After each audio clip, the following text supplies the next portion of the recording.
I thought the whole defensive line played a really good game. Offensively, we battled through something. They did a good job in the first half. I've got to take care of business on my end for the third quarter of just giving our guys things that they can work with, and we didn't. I wasn't able to do that, and so I've got to take care of that part. But I thought Tooney, asked to play left tackle. I hadn't done that since college. Got out there and really battled and did a nice job against one of the best defensive ends in the game right now. So, but he battled his heart out. And then Caliendo, what a great experience that is for him to get out and get a full game in. That's going to help him down the road and us down the road. So I appreciate it. As far as any changes or any of that, we'll just see going forward how things go at that. I'm saying on the offensive line. So. And then number 30 had a forced fumble on special teams, which was tremendous. So everybody kind of got a piece of the pie. Offense scored a couple different times, and defense did some great things, and then special teams had some great things. So we just got to keep going and keep getting better as we go here. That's the important thing, and the most important thing is you win the game, right? So that's I'm not apologizing to anybody for that. So. That time's yours. Yeah, it's very early, but early indications are that you think Patrick will be okay here. Well, it's not broken. That's what I can tell. I mean, I just got off the field, so you know that, Sam. So I'm gonna just see how it goes. I mean, it'll literally be day to day as we go forward. I don't know how much swelling he has or any of that. So, or what will come, from now till whenever. So. How much of your decision to take him out was game situation versus him not being able to actually go back in? He probably could have gone back in. He wanted to fight about it, but we've got a good support there behind him with Carson, and it was good to get him a few reps in there too, and let our guys hear that snap count in case he has to go. So. You kind of touched on this, but in the past when you pulled him out of the game for injury reasons, he's kind of resisted. What was his reaction today? Yeah, well, how did that? Yeah, he wanted to go back in, but listen, he's a tough kid, and there was no need for that. So. Only 4 penalties today. I think only he has been top half of the league in fewest penalties, but they've like 5 straight years at least. What is your philosophy on keeping those down? Yeah, listen, that's try to work your fundamentals and technique, but that's something I don't really have control over with the officials. They do a good job and do the best they can, and it's tough. I mean, we're all seeing stuff, and they got to make the call out there. But we've been fortunate that way. So methodology. A lot of coaches will say, we talk about it all the time, fundamentals, all that stuff. How do you actually prevent them from happening? What can you control? Well, you try to work the fundamentals. That's we can talk about it all we want, but you got to work those. So, Andy, when you say taking care of business in the third quarter, what are you thinking of? Just clock, yeah. Listen, I can give the guys better options there, and we'll get that taken care of. So make sure I clean that up. Sorry, Coach. What was the decision to put Joe into left tackle? What led you to make that decision? Well, the injury on the DJ, and then Joe had taken a couple snaps there last week, and I just felt comfortable. Veteran player. I scouted him as a tackle, so I knew he could get out there and battle. He's been an All-Pro at 2 other positions, so give him a chance at the tackle spot, Nate. I don't know based on field position or down distance or how the decision was made, but you guys could maybe have Harrison kick a field goal, maybe punt it from the 39-yard line. I wanted to. Yeah. I wanted to go.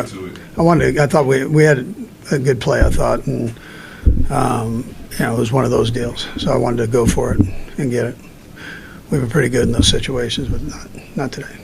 Pretty pass heavy in that third quarter, and obviously Patrick has taken a lot of hits this year in this game in particular. What's the balance of trying to get that going? Yeah. So you've got to be able to throw the ball in this league. I mean, that's how it works. You guys were at the game. Some of our runs didn't work too well either. So we got to make sure we clean that up and get that going. That's where I can kind of give them do a better job there for them. Andy, you may have said this right at the very start, but did you have a little dialogue with Patrick after the game? A little discussion with him, or you didn't see him specifically? No, I did. I talked to him, yeah. Yeah. Anything particular you can share? Hey there, my friend. So, I'm sure you've already heard the news that's got all of Chiefs Kingdom holding its breath. Patrick Mahomes, our guy, went down with an ankle injury in the fourth quarter of the game against the Browns. Now, let me tell you, it's not just any sprain, it's a high ankle sprain. NFL insiders Ian Rappaport and Mike Florio are calling it week to week, which is sports talk for we're not really sure how long he'll be out. What's wild is that Mahomes himself didn't seem too certain about the timeline either. In his post-game interview, he admitted it's one of those injuries where the real pain hits the next day. You know how it is, adrenaline keeps you going during the game, but once it wears off, reality kicks in. He even said he felt like he could have finished the game, but in the end, Carson Wentz had to step in. What do you think about that decision? Would you have risked it and kept Mahomes on the field? Let me know in the comments. I'd love to hear your take. It's crazy to think about, isn't it? One moment, we're cruising to a win, and the next, our entire season feels like it's hanging by a thread.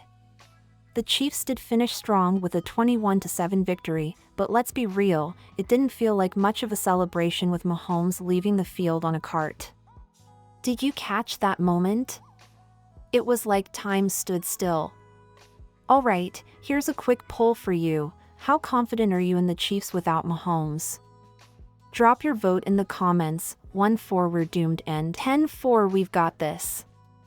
But hang tight. This is just the beginning. Next, we're diving into exactly why Mahomes is so critical to this team and what his absence could mean. Alright, let's talk about Patrick Mahomes. You and I both know he's not just any quarterback, he's the quarterback. Think about it, in just 6 seasons, the guy has accomplished more than most players do in their entire careers. 3 Super Bowl rings, 2 MVP awards, 6 Pro Bowl selections. Should I keep going? Now here's a question for you. What's your favorite Mahomes moment? Was it the no-look pass? The left-handed throw? Or maybe that legendary Super Bowl comeback against the 49ers? Drop it in the comments. I want to see if we agree. But back to the point. It's not just about the stats or the highlight reels. Mahomes has been the heartbeat of this team. Under his leadership, we've made the playoffs 6 straight seasons. 6. That's not luck, that's consistency. Coming into this week, the Chiefs were 86-23 in games he's started. Just let that sink in. But you know what really sets Mahomes apart? It's his ability to turn nothing into something. You've seen it, defenders closing in, everything breaking down, and somehow, Mahomes still makes magic happen. And that's exactly why losing him even for a short time is such a huge deal. It's like trying to replace a unicorn with a regular horse. Here's something to think about. If Mahomes had stayed in the game, do you think the score would have been different? Could we have put up 30, maybe even 40 points? Let's hear your predictions in the comments. Alright, we've established how much of a game changer Mahomes is. But what happens when he's not on the field? That's where things get interesting, and we're about to dive into some of the challenges this team has faced even with him under center. Stay tuned. Alright, let's get real for a second. Even with Patrick Mahomes at the helm, the Chiefs' offense hasn't exactly been the unstoppable force it once was. And if you've been watching closely, you probably saw this coming. Remember when Tyreek Hill got traded to the Dolphins? Yeah, that was a game changer. Sure, we managed to adjust for a while. In 2022, guys like Juju Smith-Schuster and Marquez Valdes-Scantling stepped up. They weren't Tyreek, but they got the job done, and we brought home another Lombardi trophy. But after Juju left for the Patriots, things started to get shaky. This season? It's been rough. Rashee Rice showed flashes of brilliance, but then we lost him for the season. Marquise Brown was supposed to help, but injuries have kept him off the field too. At one point, it felt like we were relying on Travis Kelce to do everything. And don't get me wrong, Kelce is still the best tight end in football. But even he can't carry the entire offense on his back. Here's a question for you. Which receiver do you think has stepped up the most this year? Is it Kadarius Toney, Sky Moore, or maybe even Justin Watson? Let me know. I want to hear your thoughts. And then came the trade for DeAndre Hopkins. Finally, it looked like the Chiefs were reloading their arsenal. But let's be honest, without Mahomes, even the best receivers in the league can't thrive. He's the one who makes this offense tick, who turns broken plays into touchdowns. It's a tough pill to swallow, but the truth is, this offense has vulnerabilities, and Mahomes has been the glue holding it all together. Now, with him sidelined, the spotlight is on Carson Wentz. Can he step up and keep this team afloat? That's exactly what we're about to tackle next. All right, let's talk about the man stepping into some massive shoes, Carson Wentz. Now, I know what you're thinking, Wentz. Really? And yeah, it's fair to have doubts. He's not exactly been the most consistent quarterback in recent years. But let's give the guy a fair shake here. Wentz brings something valuable to the table: experience. This isn't some rookie being thrown to the wolves. He's been a starter, played in big games, and dealt with his own share of adversity. Remember his MVP caliber season with the Eagles before his injury? Sure, that was a while ago, but the talent is there. Here's the real question: can Wentz keep the Chiefs competitive until Mahomes is back? It's not like we're asking him to be Mahomes, because, let's face it, no one can be Mahomes. What we need is someone who can manage the game, avoid turnovers, and let the rest of the team do their thing. So, what do you think? Do you trust Wentz to hold it down for a few games? Give me a thumbs up or thumbs down in the comments, or better yet, rate your confidence level from 1 to 10. But let's be real, the stakes couldn't be higher. The AFC is stacked, and every game matters. Wentz doesn't just need to play well, he needs to play smart. And with weapons like Kelce and Hopkins at his disposal, there's hope. Still, it all comes back to Mahomes. The team can patch things up for now, but for the Chiefs to go the distance, they need their leader back. That brings us to the million-dollar question: what's next for Mahomes and this team? Stick around, because we're breaking it all down in the final chapter. So here we are, my friend.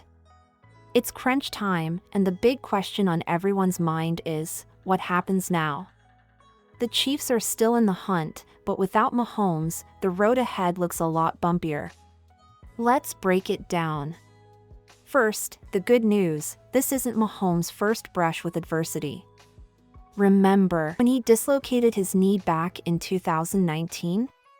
Everyone thought the season was over, but he came back just a few weeks later and led us to the playoffs. He's a warrior, plain and simple.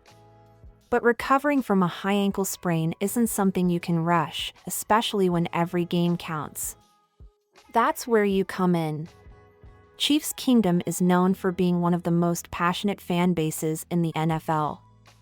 Now's the time to rally behind the team, whether it's showing love for Wentz, hyping up our defense, or just keeping the energy alive at Arrowhead.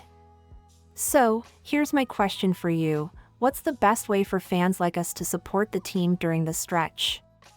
Drop your ideas in the comments. I want to feature some of the best ones in the next video. Looking ahead, it's all about the short-term grind. The Chiefs need to focus on winning just enough to stay in the playoff hunt until Mahomes is back. And let's not forget, the defense has been lights out this season. If they can keep games close, even a conservative offense led by Wentz might be enough to scrape out some wins. But let's not sugarcoat it, Mahomes is the engine that makes this team go. The sooner he's back, the better. The season, the playoffs, and maybe even another Super Bowl run all hinge on his recovery. Until then, we've got to hold the line. All right, before we wrap up, I've got one last poll for you. How confident are you that the Chiefs can make a deep playoff run this year? Vote in the comments and tell me why. And hey, if you're still with me, make sure to like this video, subscribe to the channel, and hit that bell icon so you don't miss the next update. We'll be following this story closely, and I'll be here to break it all down for you. Thanks for watching, and as always, go Chiefs!